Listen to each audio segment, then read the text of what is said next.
ನಮಸ್ಕಾರ ವೀಕ್ಷಕರೇ, ಅಹಮದಾಬಾದ್ನಲ್ಲಿ ಆದಂತಹ ಏರ್ ಇಂಡಿಯಾ ವಿಮಾನ ಪತನ ದೇಶದಲ್ಲಿ ಮತ್ತೊಂದು ಭೀಕರ ಘಟನೆಗೆ ಭಾರತ ಸಾಕ್ಷಿಯಾಗಿದೆ. ಘಟನೆಯ ಭೀಕರತೆಗೆ ಯಾವೊಬ್ಬ ಪ್ರಯಾಣಿಕನೂ ಅಲ್ಲಿ ಬದುಕುಳಿದಿಲ್ಲ. ದೇಶದ ಇತಿಹಾಸದಲ್ಲೇ ಅತ್ಯಂತ ಕರಾಳ ದಿನ ಇವತ್ತು. ಇನ್ನು ಘಟನೆಯಲ್ಲಿ ಪ್ರಾಣ ಕಳ್ಕೊಂಡವರ ಕುಟುಂಬಸ್ಥರ ಆಕ್ರಂದನ ಮುಗಿಲು ಮುಟ್ಟಿದೆ. ಕೇವಲ ವಿಮಾನದಲ್ಲಿ ಇದ್ದವರು ಮಾತ್ರ ಅಲ್ಲ, ವಿಮಾನ ಅಪ್ಪಳಿಸಿದ ರಭಸಕ್ಕೆ ಆ ಭೂಪ್ರದೇಶದಲ್ಲಿ ಇದ್ದಂತಹ ಹಲವರು ಸಾವನ್ನಪ್ಪಿದ್ದಾರೆ. ಈ ಘಟನೆಯಿಂದಾಗಿ ಸದ್ಯ ಅಹಮದಾಬಾದ್ನಲ್ಲಿ ಶೋಕದ ವಾತಾವರಣ ನಿರ್ಮಾಣ ಆಗಿದೆ. ಗುಜರಾತ್ನ ಅಹಮದಾಬಾದ್ನ ಮೇಘನಿ ನಗರದ ಸರ್ದಾರ್ ವಲ್ಲಭಭಾಯ್ ಪಟೇಲ್ ಅಂತಾರಾಷ್ಟ್ರೀಯ ವಿಮಾನ ನಿಲ್ದಾಣದಿಂದ ಲಂಡನ್ಗೆ ಹೊರಟಿದ್ದ ಈ ಏರ್ ಇಂಡಿಯಾದ ಡ್ರೀಮ್ ಲೈನರ್ ವಿಮಾನ ಮಧ್ಯಾಹ್ನ ಸುಮಾರು 1:30ಕ್ಕೆ ಈ ಏರ್ಪೋರ್ಟ್ನ ರನ್ವೇ 23ರಿಂದ ಟೇಕ್ ಆಫ್ ಆಗಿತ್ತು. ಕೆಲವೇ ಕ್ಷಣಗಳಲ್ಲಿ ವಾಯು ಸಂಚಾರ ನಿಯಂತ್ರಣ ಘಟಕ ಅಂದರೆ ATCಗೆ ಅಪಾಯದ ಮುನ್ಸೂಚನೆಯಾಗಿ ಪೈಲಟ್ ತುರ್ತು ಕರೆಯನ್ನು ಮಾಡಿದ್ರು. ಆಗ ATC ವಾಪಸ್ ಕರೆ ಮಾಡ್ತಾರೆ, ಆದರೆ ಯಾವುದೇ ಪ್ರತಿಕ್ರಿಯೆ ಬರಲಿಲ್ಲ. ಏನಾಗಿದೆ ಅಂತ ತಿಳಿದುಕೊಳ್ಳುವಷ್ಟರಲ್ಲಿ ಪೈಲಟ್ ಮೌನವಾಗಿದ್ದಾನೆ. ಆ ಹೊತ್ತಿಗೆ ವಿಮಾನ ನಿಲ್ದಾಣದ ಪರಿಧಿಯ ಹೊರಭಾಗದಲ್ಲಿ ವಿಮಾನ ಪತನಗೊಂಡಿತ್ತು. ಅಪಾರ ಪ್ರಮಾಣದ ಬೆಂಕಿ ಕಾಣಿಸಿಕೊಂಡಿತ್ತು, ದಟ್ಟ ಹೊಗೆ ಆವರಿಸಿತ್ತು. ಇನ್ನು ವೀಕ್ಷಕರೇ, ಪೈಲಟ್ ಸುಮಿತ್ ಸುಬರ್ವಾಲ್ ಅವರು ಅಪಘಾತಕ್ಕೂ ಮುಂಚೆ ಮೇ ಡೇ ಅನ್ನುವ ಎಚ್ಚರಿಕೆಯನ್ನು ಕೊಟ್ಟಿದ್ರು. ಮೇ ಡೇ ಅಂದರೆ ಕೊನೆಯ ಕರೆ ಅಂತ ಅರ್ಥ. ಟೇಕ್ ಆಫ್ ಆಗಿ ಹೊರಟು ಕೇವಲ 10 ಕಿಲೋಮೀಟರ್ ದೂರ ಹಾರಿದಾಗ ಇದ್ದಕ್ಕಿದ್ದಂತೆ ಅಪಘಾತಕ್ಕೀಡಾಗಿದೆ. ಆ ಹೊತ್ತಿಗೆ ವಿಮಾನ ಭೂಮಿಯಿಂದ 835 ಅಡಿ ಎತ್ತರದಲ್ಲಿತ್ತು. ಅಲ್ಲಿಂದ ಪತನ ಆಗಿದೆ. ಇನ್ನು ಈ ವಿಮಾನದಲ್ಲಿ 230 ಪ್ರಯಾಣಿಕರಿದ್ರು, 2 ಪೈಲಟ್ಗಳು ಮತ್ತು 10 ಸಿಬ್ಬಂದಿ ಇದ್ರು. ಹೀಗಾಗಿ ಒಟ್ಟಾರೆಯಾಗಿ ವಿಮಾನದಲ್ಲಿ 242 ಪ್ರಯಾಣಿಕರಿದ್ರು. ಈ ಪೈಕಿ ಸದ್ಯ ಯಾವೊಬ್ಬ ಪ್ರಯಾಣಿಕನೂ ಬದುಕುಳಿದಿಲ್ಲ ಅನ್ನುವ ಮಾಹಿತಿ ಲಭ್ಯವಾಗಿದೆ. 242 ಪ್ರಯಾಣಿಕರ ಪೈಕಿ 169 ಜನ ಭಾರತೀಯರು, 53 ಬ್ರಿಟನ್ನವರು, ಇನ್ನು ಒಬ್ಬ ಕೆನಡಿಯನ್ ಇದ್ರೆ 7 ಮಂದಿ ಪೋರ್ಚುಗೀಸರಿದ್ರು.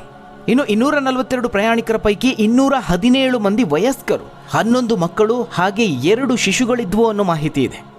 ಇನ್ನು ವಿಮಾನ ಕ್ಯಾಪ್ಟನ್ ಸುಮಿತ್ ಸಬರ್ವಾಲ್ ಅವರ ನೇತೃತ್ವದಲ್ಲಿ ಪ್ರಯಾಣವನ್ನು ಆರಂಭಿಸಿತ್ತು. ಇನ್ನು ಮುಖ್ಯ ಪೈಲಟ್ ಅವರ ಪಕ್ಕದಲ್ಲಿ ಪ್ರಥಮ ಅಧಿಕಾರಿಯಾಗಿ ಕ್ಲೈವ್ ಕುಂದರ್ ಅವರಿದ್ದರು. ಕ್ಯಾಪ್ಟನ್ ಸುಮಿತ್ ಅವರಿಗೆ 8200 ಗಂಟೆಗಳ ಹಾರಾಟದ ಅನುಭವ ಇತ್ತು. ಇನ್ನು ಸಹ ಪೈಲಟ್ಗೆ 1100 ಗಂಟೆಗಳ ಹಾರಾಟದ ಅನುಭವ ಇತ್ತು. ವೀಕ್ಷಕರೇ, ಈ ಒಂದು ವಿಮಾನ ಅಪ್ಪಳಿಸಿರುವುದು ಮೇಘನಿ ನಗರದ ಮೇಲೆ. ನಗರದ ವಿಮಾನ ನಿಲ್ದಾಣದಿಂದ ಸ್ವಲ್ಪ ದೂರದಲ್ಲಿರುವ ಫೊರೆನ್ಸಿಕ್ ಕ್ರಾಸ್ ಬಳಿಯ ವಸತಿಯುಳ್ಳ ಜನನಿಬಿಡ ಪ್ರದೇಶದ ಮೇಲೆ ಅಪ್ಪಳಿಸಿದೆ. 5 ನಿಮಿಷಗಳಲ್ಲಿ ವೇಗ ಕಳೆದುಕೊಂಡಂತಹ ಈ ವಿಮಾನ ನೇರವಾಗಿ ಬಂದು ನಗರದಲ್ಲಿ ನಿರ್ಮಾಣ ಹಂತದಲ್ಲಿದ್ದ ಒಂದು ಕಟ್ಟಡಕ್ಕೆ ಅಪ್ಪಳಿಸಿದೆ. ಮೊದಲು ವಿಮಾನದ ಹಿಂಭಾಗ ಒಂದು ಎತ್ತರದ ಮರಕ್ಕೆ ಟಚ್ ಆಗಿದೆ, ನಂತರ ಬಿಲ್ಡಿಂಗ್ಗೆ ಅಪ್ಪಳಿಸಿದೆ, ಬೆಂಕಿಗೆ ಆಹುತಿಯಾಗಿದೆ. ಇನ್ನು ವಿಮಾನದ ಮತ್ತೊಂದು ಭಾಗ ಲೇಡೀಸ್ ಹಾಸ್ಟೆಲ್ಗೂ ಅಪ್ಪಳಿಸಿದೆ. ನೀವು ಚಿತ್ರಗಳಲ್ಲೂ ಗಮನಿಸಿರಬಹುದು, ವಿಮಾನದ ಭಾಗ ಹಾಸ್ಟೆಲ್ ಕಟ್ಟಡಕ್ಕೆ ಸಿಲುಕಿಕೊಂಡಿರೋದು ಅದರಲ್ಲಿ ಕಂಡು ಬಂದಿದೆ. ನಗರದ BJ ಮೆಡಿಕಲ್ ಕಾಲೇಜ್ನ UG ಹಾಸ್ಟೆಲ್ ಅದು. ಈ ಹಾಸ್ಟೆಲ್ನ ಅತ್ಯಂತ ಮೇಲಿನ ಮಹಡಿಯಲ್ಲಿ ಮೆಸ್ ಇದೆ. ಸದ್ಯ ವರದಿ ಆಗ್ತಿರೋ ಪ್ರಕಾರವಾಗಿ ವಿಮಾನ ಪತನ ಆದಂತಹ ಸಂದರ್ಭದಲ್ಲಿ ಆ ವಿದ್ಯಾರ್ಥಿಗಳು ಹಾಸ್ಟೆಲ್ ಮೆಸ್ನಲ್ಲಿದ್ದರು. ಈ ಹಾಸ್ಟೆಲ್ನಲ್ಲಿದ್ದ ಅನೇಕ ವಿದ್ಯಾರ್ಥಿಗಳು ಸಾವನ್ನಪ್ಪಿರೋ ಬಗ್ಗೆ ಮಾಹಿತಿ ಲಭ್ಯವಾಗ್ತಾ ಇದೆ. ಮಧ್ಯಾಹ್ನ ಆಗಿದ್ದರಿಂದ ಊಟದ ವಿರಾಮದ ಸಮಯ ಅದು. ಅನೇಕ ವೈದ್ಯಕೀಯ ವಿದ್ಯಾರ್ಥಿಗಳು ಆ ಹಾಸ್ಟೆಲ್ನಲ್ಲಿದ್ದರು. ದುರಾದೃಷ್ಟವಶಾತ್ ಅದೇ ಸಮಯದಲ್ಲಿ ವಿಮಾನ ಪತನ ಆಗಿದೆ. 20ಕ್ಕೂ ಅಧಿಕ ವಿದ್ಯಾರ್ಥಿಗಳು ಸದ್ಯ ಸಾವನ್ನಪ್ಪಿರೋ ಬಗ್ಗೆ ವರದಿಯಾಗ್ತಾ ಇದೆ.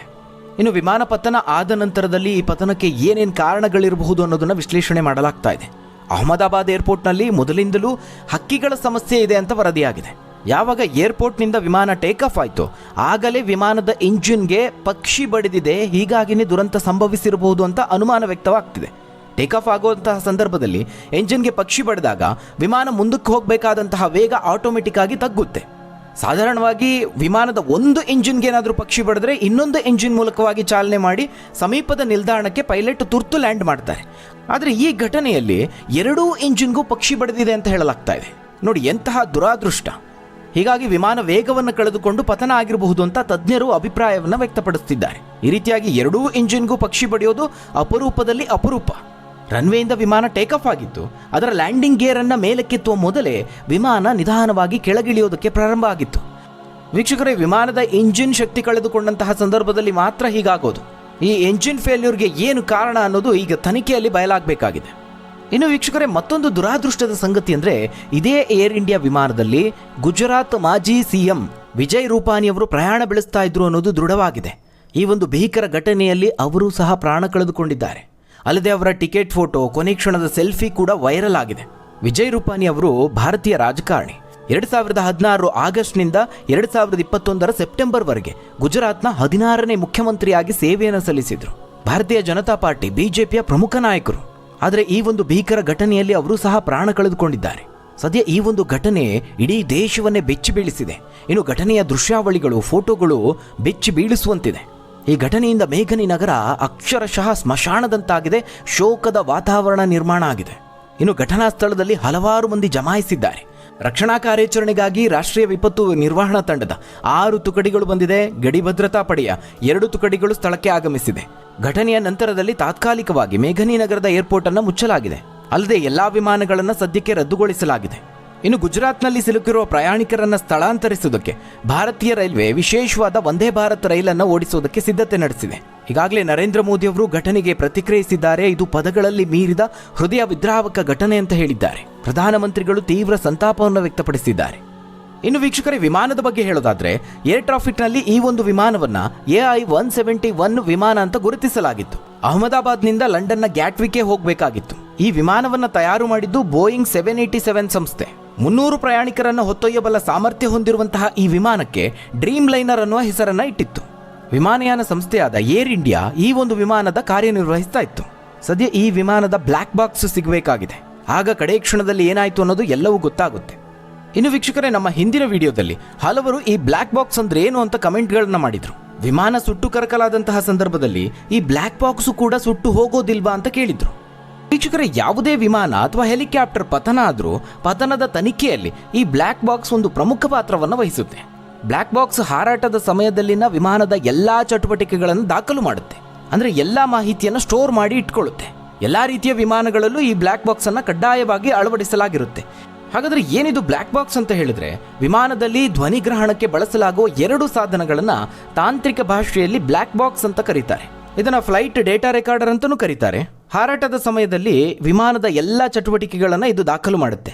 ಸುಮಾರು 5 kg ತೂಕದ ರೆಕಾರ್ಡಿಂಗ್ ಸಾಧನ ಇದು. ವಿಮಾನ ಅಪಘಾತ ಆದಾಗ ಅದಕ್ಕೆ ಕಾರಣ ಪತ್ತೆ ಹಚ್ಚೋದಕ್ಕೆ ಬಹಳ ನೆರವಾಗುತ್ತೆ. ಭದ್ರತೆಯ ದೃಷ್ಟಿಯಿಂದ ಈ ಬ್ಲ್ಯಾಕ್ ಬಾಕ್ಸ್ ಅನ್ನ ಸಾಮಾನ್ಯವಾಗಿ ವಿಮಾನದ ಹಿಂಭಾಗದಲ್ಲಿ ಇಡಲಾಗುತ್ತೆ. ಈ ಪೆಟ್ಟಿಗೆಯನ್ನ ಟೈಟೇನಿಯಂ ಲೋಹದಿಂದ ಮಾಡಲಾಗಿರುತ್ತೆ. ಈ ಬಾಕ್ಸ್ ಎಷ್ಟು ಶಕ್ತಿಶಾಲಿಯಾಗಿರುತ್ತೆ ಅಂದ್ರೆ, ಸಮುದ್ರದಲ್ಲಿ ಬಿದ್ದರೂ ಅಥವಾ ಎತ್ತರದಿಂದ ಬಿದ್ದರೂ ಯಾವುದೇ ಆಘಾತವನ್ನು ತಡೆದುಕೊಳ್ಳುವಂತಹ ಶಕ್ತಿಯನ್ನು ಹೊಂದಿದೆ. ಸಾಮಾನ್ಯವಾಗಿ ಅಪಘಾತ ಆದಾಗ ಹಿಂಭಾಗದಲ್ಲಿ, ಅದರಲ್ಲೂ ಬಾಲದ ಕಡೆ ಪೆಟ್ಟು ಬೀಳೋದು ಕಡಿಮೆ, ಯಾಕಂದ್ರೆ ಬಾಲ ಎತ್ತರದಲ್ಲಿರುತ್ತೆ. ಇದೇ ಕಾರಣಕ್ಕೆ ವಿಮಾನದ ಬಾಲದಲ್ಲಿ ಇದನ್ನು ಅಳವಡಿಸಲಾಗಿರುತ್ತೆ. ವಿಮಾನದ ಇಂಜಿನ್ಗೆ ಜೋಡಿಸಲಾದ ಜನರೇಟರ್ನಿಂದ ಈ ಬ್ಲ್ಯಾಕ್ ಬಾಕ್ಸ್ ಚಾರ್ಜ್ ಆಗುತ್ತೆ. ಈ ಒಂದು ಬಾಕ್ಸ್ನಲ್ಲಿ 2 ಪ್ರತ್ಯೇಕ ಪೆಟ್ಟಿಗೆಗಳಿರುತ್ತೆ. ಮೊದಲನೇದು ಫ್ಲೈಟ್ ಡೇಟಾ ರೆಕಾರ್ಡರ್. ಈ ಪೆಟ್ಟಿಗೆ ವಿಮಾನ ಯಾವ ಕಡೆ ಹೋಗ್ತಾ ಇದೆ, ಎಷ್ಟು ಎತ್ತರದಲ್ಲಿ ಹಾರ್ತಾ ಇದೆ, ಇಂಧನ ಎಷ್ಟಿದೆ, ವಿಮಾನ ಎಷ್ಟು ವೇಗದಲ್ಲಿ ಚಲಿಸ್ತಾ ಇದೆ, ಕ್ಯಾಬಿನ್ನ ತಾಪಮಾನ ಆಗಿರ್ಬೋದು, ಈ ಎಲ್ಲದರ ಬಗ್ಗೆ ಮಾಹಿತಿಯನ್ನು ಸಂಗ್ರಹ ಮಾಡುತ್ತೆ. ಕೊನೆಯ 25 ಗಂಟೆಗಳ ಕಾಲದ ಒಟ್ಟು 88 ಮಾಹಿತಿಗಳ ಡೇಟಾವನ್ನು ಸಂಗ್ರಹ ಮಾಡುತ್ತೆ.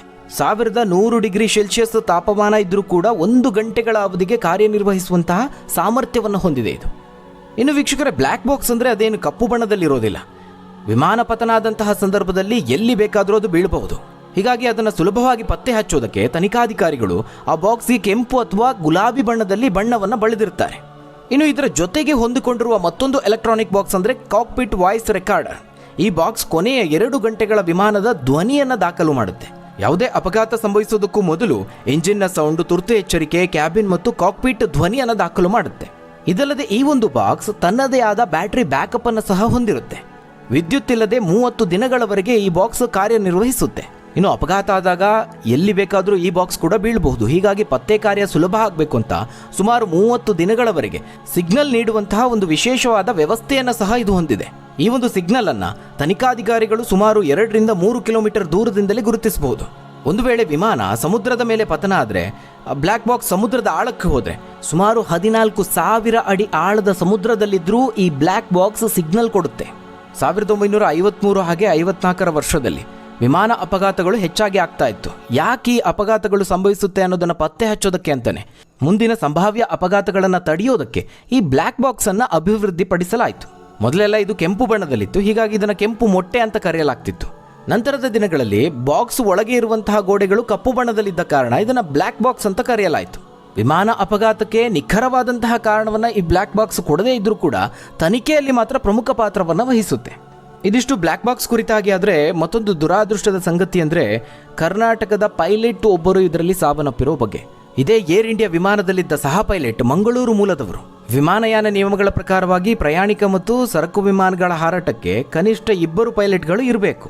ಕ್ಲೈವ್ ಕುಂದರ್ ಅವರು ಮುಂಬೈನಲ್ಲಿ ನೆಲೆಸಿದ್ರು. ಫ್ರಾನ್ಸ್ ರಾಜಧಾನಿ ಪ್ಯಾರಿಸ್ನಲ್ಲಿ ತರಬೇತಿಯನ್ನು ಪಡೆದುಕೊಂಡಿದ್ರು. ಒಟ್ಟು 1100 ಗಂಟೆಗಳ ವಿಮಾನ ಹಾರಾಟದ ಅನುಭವವನ್ನು ಹೊಂದಿದ್ರು.